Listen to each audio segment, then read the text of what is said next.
This is our launch luncheon, and we know that it is hard to keep going like this.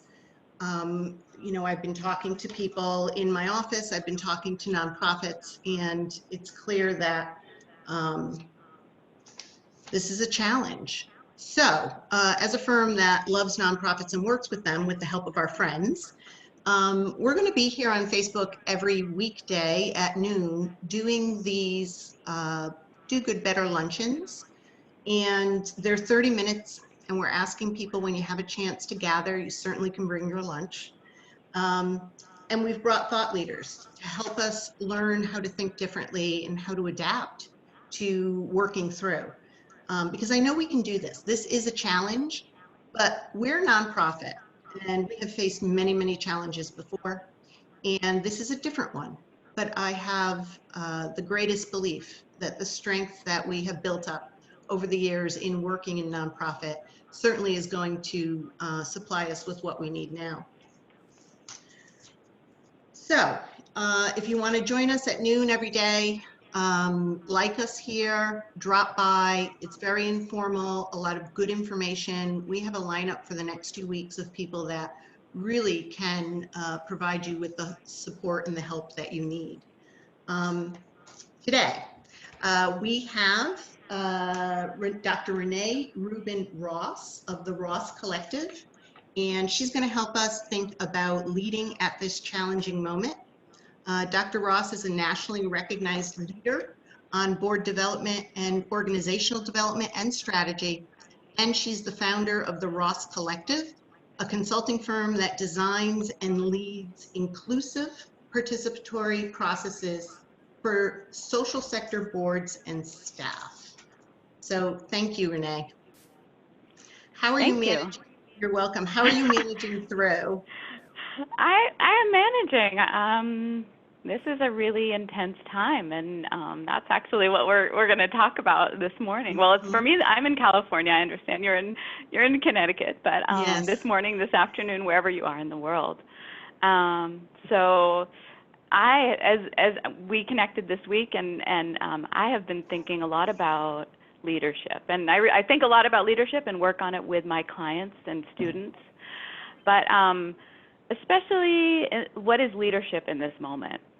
And I wanted to start out by saying that, it's very clear that we have a crisis of leadership at this time. We are many of us feeling very disillusioned with our leadership, and asking ourselves, what is leadership? And what I say for the people that I work with is we can't give up on this idea of leadership.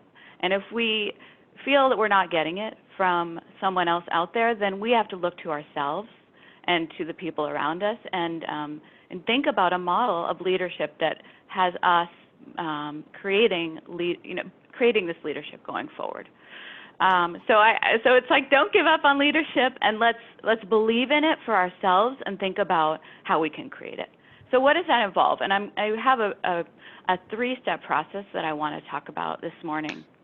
What does that involve at this moment, where there's so much need for leadership?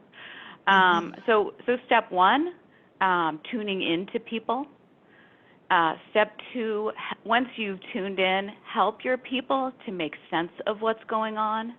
And step three, once you've done that tuning in and sense making, then let's collaboratively plan for a way forward together.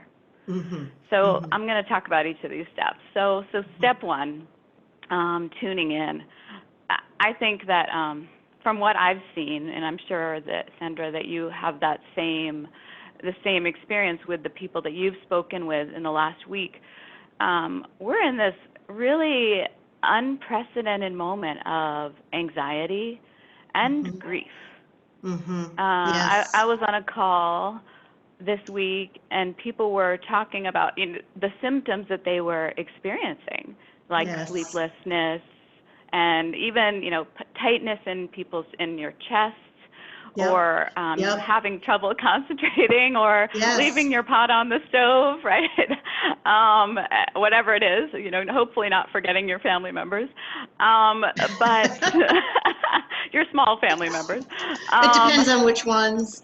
Yeah, right. Yeah, and but this is real, and it's almost like millions of people are having the same experience of really almost like temporary diagnosed anxiety, right? So Yes.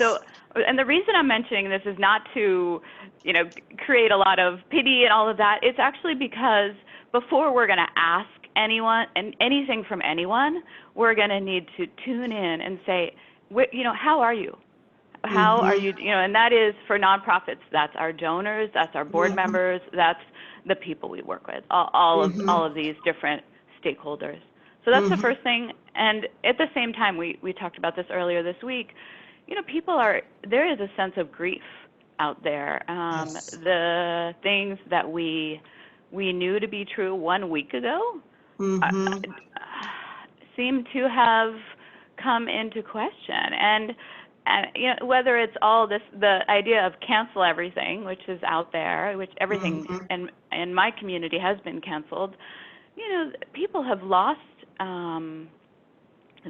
everything from the show they were going to be in, the family celebration, the wedding, or gathering that they were going to have, and or even just the work that they were going to do, that they're trying to figure out, how do I do this work right now?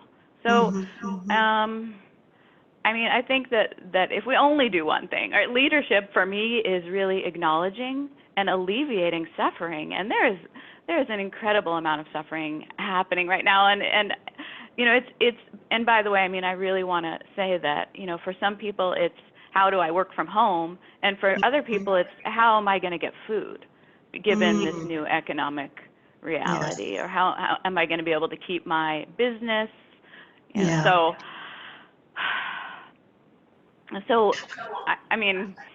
There's a question. Leading in good times, or even leading through some of the minor difficulties that we have as nonprofit organizations, certainly can be challenging in and of itself. But how does one who's in a leadership position, and leadership doesn't have to be at the top, it could be anywhere. How does one muster the courage and the confidence and that emotional fortitude to be able to do what we're doing here, smiling and talking through? What takes place to make that happen? Right. So I think we all have to look into ourselves and find the answer to that. I do think that there's a sense of we can't, you can't put on someone else's, you put on your own mask first, before you, and whatever you need to do to acknowledge that you as a leader are under a lot of stress. You're having to make decisions that you a week ago would not have even, considered about the direction of your organization and what services you can and can't offer, and whether you can keep people on staff, and if you can pay them, and all of these kinds of things.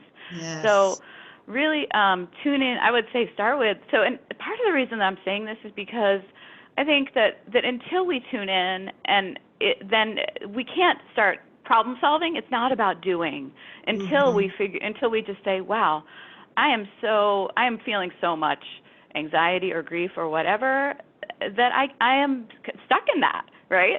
But then once you tune in and say, all right, then there's a lot of resources out there about self-care, and certainly like meditation, breathing, going for a walk, whatever you can do to take care of yourself, knowing that as leaders, we are, other people are dependent on us too, but it starts with ourselves.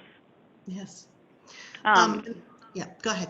I was going to say one more thing, which is that I think that our brains that we are literally in this moment where our brains are trying to keep up with what's just happened, because and something that we often use, which is being with other people and connecting and feeling felt by other people, isn't we don't have that right now. We might have our small family pod, but our larger, we have to literally distance ourselves from community, which is usually such a support for us. And so I think that really our brains are trying to just trying to come back, get to what's trying to catch actually up. happened. Yeah. Yeah. Is talking about it encouraged? Because a lot of times when we're acting in a leadership role, in order to maintain calm and have this sense of forward progression, a lot of what we're feeling and thinking is not necessarily something that we're trained to articulate, right? Thank you. But in Yeah. this unusual situation, is talking with your team, talking with your donors, talking with your board encouraged during this? Yeah, that's such a great question, and actually that leads me to step 2. So step 2 is how do you make meaning of this? And from my I learned this week, I learned about this perspective or framework called VUCA. Volatile, uncertain, complex, ambiguous. And I think that those are the words. Can you say that again? What sure, is I'll that? say it again. It's called VUCA, and you can find it online. It's a recognized framework: volatile, uncertain, complex, ambiguous. VUCA. Love it. And the point is, I at this moment, no one should be saying we have it all under control. Like that does not seem honest. Because how can you possibly know that given the level of uncertainty? So I think that it's better, and that comes off as feeling very condescending and dishonest. Yes. Well, even leading up to gathering people together to share and bring nonprofits for this activity, it felt better for me to say, we don't have it all together. We're going to try this and maybe it'll work. How much of that is happening? We're going to try this and maybe it'll work, which is kind of unique for the nonprofit sector. Yeah, you're right. If you say we're in a moment we've never seen before, right? We're in a moment we haven't seen for over 100 years, in some ways. Then what worked last week, what worked last month isn't going to work. And I think that does make the demand for leadership that much greater, in the sense that we're going to need to come together and figure this out. I think that that having that honesty to say we're all feeling uncertain, we all don't know how things are going to go. We appreciate that we have each other. There's certainly a role for gratitude in all of this, and finding that gratitude, but not giving any kind of, I want to say, fake messages about confidence that don't seem accurate to the moment that we're in. So step 2 is that communication, and even opening this up. How are you making sense of this moment? Because I think that gets into people's natural resilience. People do have a lot of natural resilience, and this is, it's just, this moment is showing our interconnectedness, how much we can all learn from each other. So what about room for, in leading, we traditionally find that there's, high communication, but also clear expectations, right? So what are the boundaries of that now? How, I find in even my work, people that I work for and that work for me, we're much more lenient in, forgiveness of things that aren't and are happening. But how does that impact the leadership and the forward movement of our work? Right. You're right. I think that we just have to have a lot of compassion at this moment, understanding that there are parents that don't have childcare, that everybody is feeling very distracted. But at the same time, my hope would be that if you can do steps 1 and 2, which are having that compassion for the people around you, and tuning in, and then working together to make sense of this, that there is a step 3, which is planning and figuring out, okay, given what we know and what we're experiencing together, what's our best path forward? So I'm not saying, and I'm not saying like, oh, we'll just live in only our emotions at this time, because I do think there is a need for some sort of forward motion as well. But yeah, we're in our really uncharted territory, We really and are. so I feel like all yeah. of the plans have just gone, and which in some ways is freeing, because we're finding we could plan for other things, or maybe, when it's taken away from you, you see the opportunity that was always there, possibly. Yeah. Planning Yeah, it's is, interesting. I had a conversation. We were walking our dog last night, and I had a conversation with my daughters about what does it mean to say everything happens for a reason. And and it's like, I don't know. I'm not sure that I even know that because if you talk about somebody that has something really tragic that they experienced, it's not really clear that there's no, something that happens for a reason, and yet no. we are here together. We're Yep. supporting each other, and we're working to be constructive in the world. And Yep. I will say, you talked about communication. I mean, I think two really concrete ways that all leaders should be acting right now. So one is really understand that that you need to at this moment think short term. Yes. That this is, Yes. given the changing reality, whatever plans you had for a year out, you just need to put them on hold for now, right? And this is, and the time that we're thinking about now is much more short term. And the other one is, as you talked about, this is a time to communicate. And just be in touch with people, understand that people want to hear from you. This is not a time to isolate. We might be No. socially distancing, but we still need to be. And if you can't think of anyone to, think about the last 5 people that you connected with and reach back out to them and send them a Yeah. text and find out how they're doing, and then the people after that, and who have you haven't, okay, you got extra time because you're not commuting.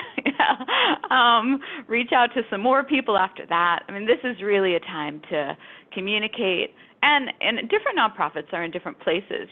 For some, it's like for education programs, they may have put their programs online. They maybe have put them on hold.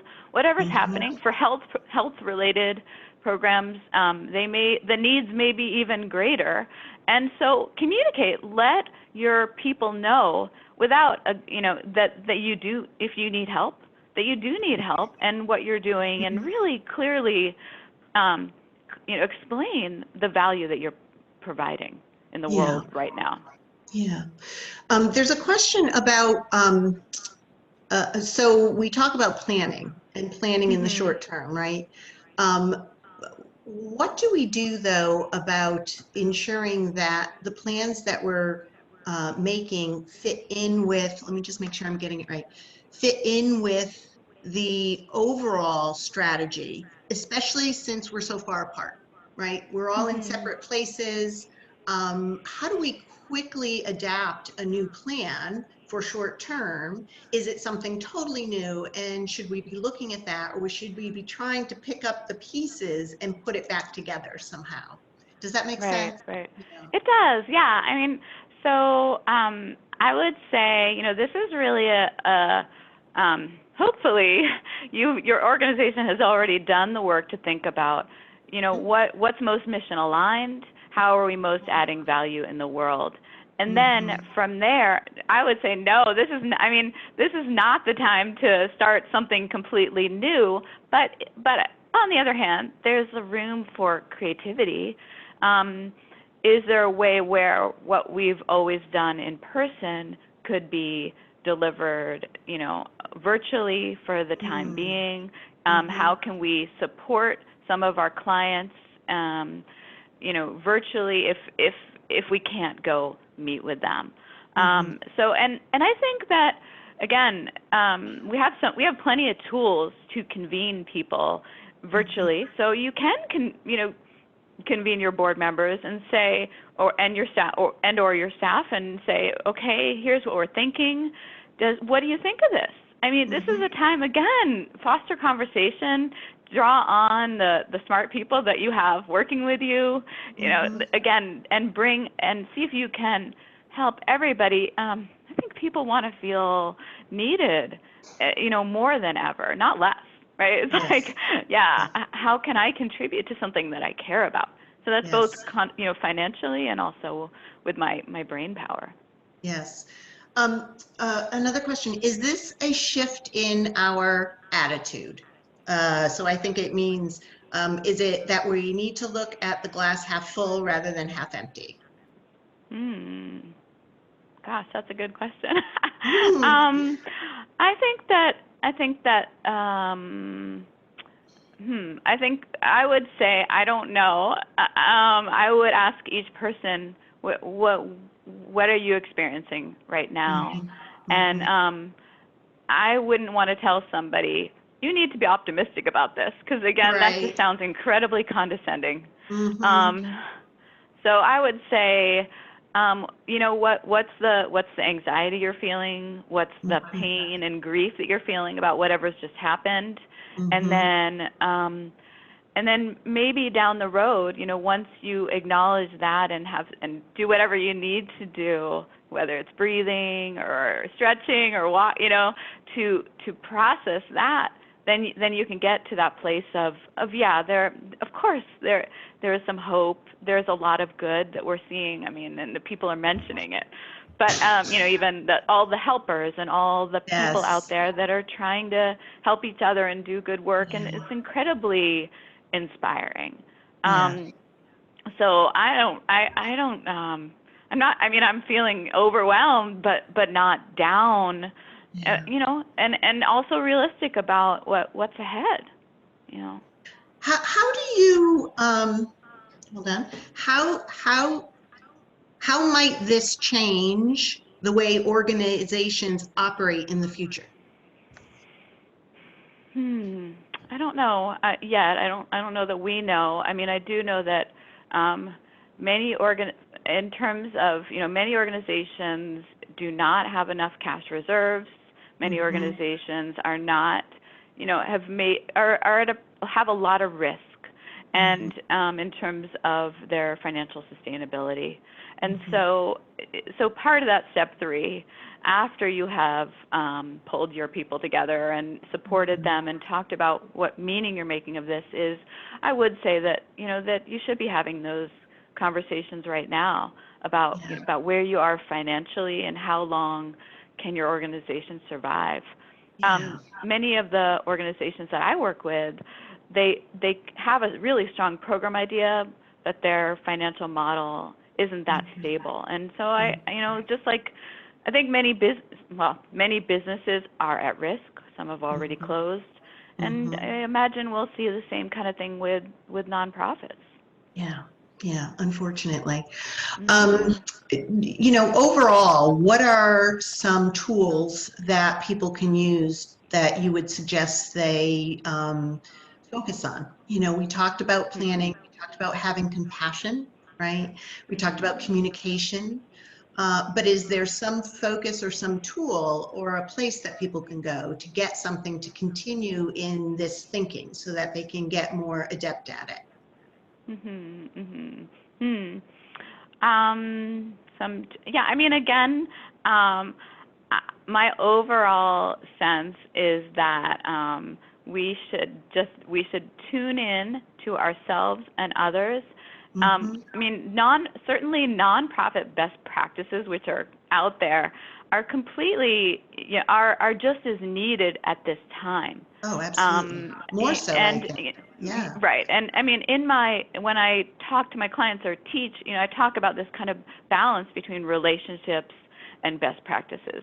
I've really Mm-hmm. emphasized best relationships because of because before we're gonna do that planning and thinking and kind of the best practice work, I think we're gonna have to just be present to have the Mm-hmm. conversation. But Mm-hmm.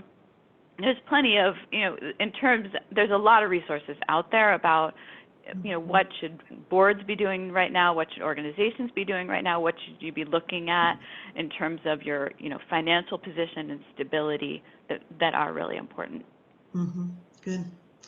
So we have, it's interesting when you talk about regrouping after and talking about what's your position, what's your financial position, what's your crisis management position, how prepared are you for these? We certainly have someone coming in the coming weeks to talk about that, about communication, about marketing. Um, I think starting with this leadership piece is really important. And Great. Yeah. thank you for letting us record this, because we want to put it up on the on our Facebook page and send you a copy too. It really feels like this is where we have to start. We have to, and I just heard you sigh, we have to take this collective breath and go, we're all in this. Perfection is out the window. There is no competition, and we need to just share what is working and support each other as we go along. And I think for many of us, that's a very different affect about leadership than what we've been used to. So it truly is a shift for so many. Yeah, and I just wanted to say that I have a website, the Ross Collective. I know you mentioned it at the beginning. I do send out monthly updates on nonprofit strategy. If people want to go to my website, That would be helpful. therosscollective.com, Yeah. Yeah, that would be great. subscribe. Maybe I'll be sending out more, given the Yeah. the changing situation. Maybe I'll be sending out, more updates more frequently than monthly. It seems like people have a little bit more time to read these days, And more of an urgency to read it, right? Because this is the type of stuff that we devour when we're feeling, at least I do, and the people I know do, when we're feeling unsettled, experts like yourself. Well, thank you, and good to talk. Nice to talk to Yeah, you. Thank you for making and we will. time. Yeah, and if there are people out there that feel like they need help, Yeah. I feel my goal at this moment is to be helpful, whatever Yeah. that involves, and so Yeah. please reach out. I'd be happy to connect further. That would be great. And let's stay in touch, because I think we would love to do this again in the coming days. I think it Wonderful. certainly is a topic that goes much deeper than the 30 minutes that we give it here. So thank you, Dr. Ross. Sure. Thanks so All much. right. Okay. We'll see you Okay. all later. Bye-bye. Bye. Okay.